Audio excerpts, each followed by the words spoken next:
અને આપણો ભાવ શું છે? જો હૃદયમાં ભાવ હોય ને તો પ્રભુ મળ્યા વિના રહે નહીં. પણ શું ગોકુલનાથજી સુંદર વાત કરે છે, ભાવ દરેકના હૃદયમાં છે, પણ દરેક વ્યક્તિ ભાવને અખંડ રાખી શકતા નથી. અને ભાવને અખંડ રાખી શકતા નથી એટલો મતલબ શું? હમણાં ઠાકોરજી માટે એટલો બધો ભાવનો ઓવરફ્લો થઈ ગયો કે પ્રભુ આપ જ મારા સર્વસ્વ છો ને આમ જ છો, આમ જ છો. અને પ્રભુએ કંઈક એવી લીલા કરી આપણને ચકાસવા માટે, અને ભાવ પાછો નીચે બેઠો. અને જ્યાં ભાવ એક ક્ષણ પણ ઘટ્યો, પાછી શરૂઆત એકડે એકથી કરવી પડે. જ્યાં છોડ્યું ત્યાંથી શરૂઆત ન થાય, ફરીથી શરૂઆત કરવી પડે. આપણે કહેવાને ભાવ પ્રભુને કેવો ગમે? જે તૈલ ધારાવત હોય. તમે એક તેલની ધાર કરો તો વચ્ચે ક્યાંય પ્રવાહ ખંડિત થાય? એનો પ્રવાહ ક્યાંય તૂટે? નહીં તૂટે. અને એવું તૈલ ધારાવત જો ભાવ સ્થિર રહે તો પ્રભુ મળ્યા વિના રહે જ નહીં. પ્રભુને મળવું જ પડે. પણ આપણો ભાવ ખંડ ખંડ છે, અને ભાવ ક્ષણે ક્ષણે તૂટે છે. અને માટે જે તૈલ ધારાવત ભાવ હોય એ કરી શકતા નથી. તો ભાવ આપણા હૃદયમાં એકદમ જાગ્યો તો એ આપણને એકદમ આગળ લઈ આવે. અને એક ક્ષણ માટે પણ જો ભાવ ઓછો થયો, પાછા જ્યાં શરૂઆત કરી ત્યાં પાછા આપણને ધકેલી દે. માટે આપણી દશા કેવી થઈ? પેલા બળદની જેમ ગોળ ગોળ ફર્યા કરે ને તેલ પીલવા માટે. પેલો બળદ ગોલ ગોલ ફર્યા કરે, હજારો કિલોમીટર ચાલે, પણ આગળ વધી શકતો નથી. એ જ્યાં હોય ત્યાંનો ત્યાં રહે. કેમ ત્યાંનો ત્યાં રહે? કારણ કે એને આગળ દિશા નથી મળી રહી. અને આપણું પણ કંઈક આવું જ થાય છે. જો તમે કમથી કમ એક મહિનો પણ તમારો ભાવ અખંડ રાખી શકો ને, તમે જોજો તમને પાછલા કેટલાય વર્ષોમાં અનુભવ નહીં કર્યો એટલો અનુભવ ઠાકોરજી કરાવશે. પણ ક્ષણે ક્ષણે ભાવ ખંડિત. 3 કલાકમાં કદાચ જે ભાવ જાગ્યો હોય, ઘરે જાઓ પાછું કંઈક થાય, આમ તો પેલા આમ કેમ કર્યું, પેલા આમ કેમ કર્યું, ભાવ ખંડ.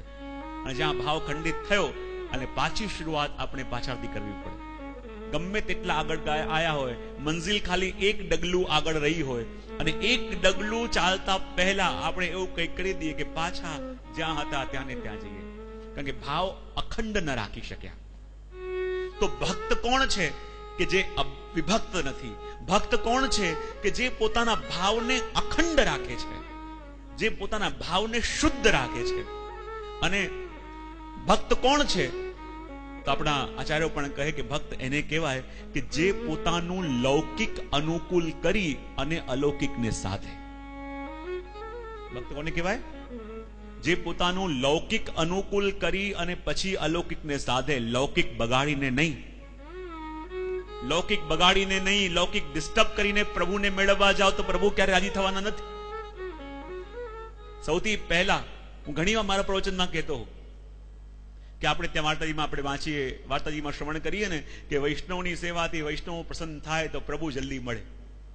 અને એ વસ્તુ આપણે પકડી પણ લીધી છે અને પ્રયત્ન પણ કરીએ. જ્યારે જ્યારે પણ ઉત્સવ હોય, જ્યારે જ્યારે મનોરથ હોય તો આપણે વૈષ્ણવને પીરસવાની સેવા કરીએ, કોઈ એમના જૂતા ચપ્પલ સાચવે. અને ત્યાં સૌરાષ્ટ્રમાં તમે જાઓ તો વૈષ્ણવ પ્રસાદ લઈને ઉઠે તો એમની જૂઠલ પાતલ ઉઠાવવા માટે ઉછામણીઓ બોલાય. કેટલાક વૈષ્ણવ એ વૈષ્ણવની ચપ્પલ જૂતા સંભાળવા માટે બેસી જાય. અને આપણને લાગે કે આ વૈષ્ણવની સેવા કરી રહ્યા છીએ તો પ્રભુ જલ્દી મળશે. પણ આપણે સૌથી મોટી ચૂક શું કરી દઈએ છે? આપણા આચાર્યો આપણને કહ્યું કે વૈષ્ણવની સેવા કરી વૈષ્ણવને પ્રસન્ન કરો તો ઠાકોરજી જલ્દી મળે. પણ એ બહારના વૈષ્ણવ નહીં, જે વૈષ્ણવ 24 કલાક આપણી જોડે રહી રહ્યા છે, એ ઘરમાં રહી રહ્યા છે, એ વૈષ્ણવની સેવા કરી. બહારના વૈષ્ણવની સેવા કરવી બહુ સહેલી છે, પણ જેની જોડે તમે 24 કલાક રહો છો, જેની જોડે તમે 24 કલાક સમય પસાર કરો છો, એ પણ વૈષ્ણવ છે. અને એને વૈષ્ણવ માની જ્યારે એ પ્રસન્ન થશે તો ઠાકોરજી જલ્દી રહેશે. બાકી આ એ વૈષ્ણવ છે કે જે ઠાકોરજી આપણા માટે ચૂન્યા છે. ઠાકોરજી કહે છે કે તારી ઈચ્છા થાય એની સેવા કરવા જઈએ, એ સેવા હું ન માનું. હું તને જે વૈષ્ણવનો સંગ આપું એ વૈષ્ણવની સેવા કરી પ્રસન્ન કર તો હું તારા પર પ્રસન્ન થાઉં. તો બહારની સેવા કરવી બહુ સહેલી છે, પણ જેની સાથે 24 કલાક આપણે રહી રહ્યા છીએ એ પણ વૈષ્ણવ છે. અને વૈષ્ણવ ભાવ મનમાં રાખી એમને પ્રસન્ન કરશો તો ઠાકોરજી બહુ જલ્દી પ્રસન્ન થશે. બાકી આપણે કરતા શું હોઈએ?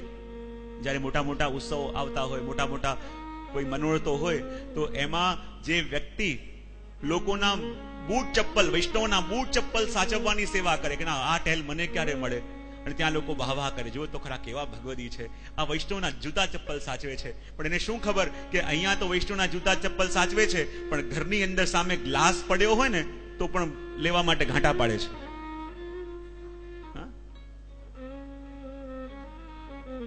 ત્યાં તો આપણે જયારે વૈષ્ણવ પ્રસાદ લેતા હોય ને એવા ભાવથી આપણે વૈષ્ણવના જૂઠા પતરાળા ઉપાડતા હોઈએ, ત્યાં વાહ કરવા વાળા બહુ હોય. જો તો ખરા કેવી વૈષ્ણવની ટહેલ કરે છે.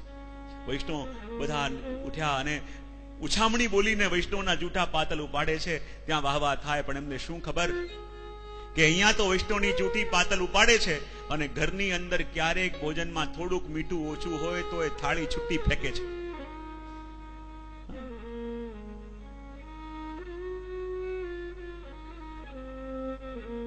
વૈષ્ણવની સેવાથી વૈષ્ણવ પ્રસન્ન થાય તો ઠાકોરજી કૃપા કરશે.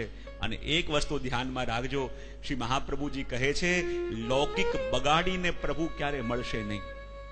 લૌકિકને અનુકૂળ એટલા માટે કરો કારણ કે લૌકિક એ પણ અલૌકિકમાં સાધક છે, બાધક નથી. અને મહાપ્રભુજીએ ઘરમાં રહીને સેવા કરવાનું કહ્યું છે, ઘર ભાંગીને નહીં. અને એટલા માટે પોતાના વ્યવહાર નિભાવતા પોતાના કર્તવ્ય નિભાવતા ઠાકોરજીને પામશો તો સાચા અર્થમાં પ્રભુ પ્રસન્ન થશે અને પ્રભુ ઘરમાં તમને મળશે. ભાગીને ભગવાન નહીં મળે, જ્યારે પણ ભગવાન મળશે તમને જાગીને મળશે.